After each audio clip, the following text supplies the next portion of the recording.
Hello Empuraan എന്ന ചിത്രത്തിൻ്റെ first day Bangalore box office collection റിപ്പോർട്ടാണ് ഇന്ന് നോക്കാൻ പോകുന്നത്. വീഡിയോയിലേക്ക് വരുമ്പോൾ വീഡിയോ ലൈക്ക് ചെയ്യുക, ചാനൽ സബ്സ്ക്രൈബ് ചെയ്യുക. മാർച്ച് ഏപ്രിൽ മാസങ്ങളിൽ അങ്ങോട്ട് ധാരാളം ചിത്രങ്ങൾ OTT റിലീസ് ചെയ്യും.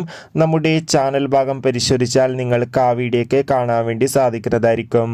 മോഹൻലാൽ, മഞ്ജു വാര്യർ, ടൊവിനോ തോമസ് എന്നൊക്കെ പ്രധാന കഥാപാത്രങ്ങളായെത്തി പൃഥ്വിരാജിൻ്റെ സംവിധാനത്തിൽ ഇന്ന് മാർച്ച് 27 റിലീസിനെത്തിയ ചിത്രമായിരുന്നു എമ്പുരാൻ.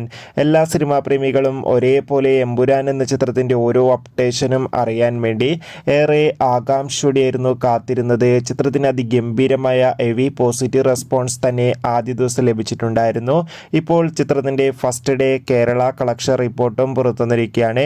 ആദ്യ ദിവസം കേരളത്തിൽ നിന്ന് മികച്ച അഭിപ്രായം വന്നുകൊണ്ടിരിക്കുന്നത് ബാംഗ്ലൂരിൽ മികച്ച ബുക്കിംഗ് ആണ്. ബാംഗ്ലൂരത്തെ കളക്ഷൻ റിപ്പോർട്ടും വന്നിരിക്കുകയാണ്. ആദ്യ ദിവസം 2 കോടിക്ക് അടുത്തെങ്കിലും ബാംഗ്ലൂരിൽ നിന്ന് കളക്ഷൻ നേടിയെടുക്കാൻ വേണ്ടി സാധിക്കുമെന്നാണ് ട്രാക്കിംഗ് റിപ്പോർട്ടുകൾ സൂചിപ്പിക്കുന്നത്. കാത്തിരിക്കാം. Bye bye.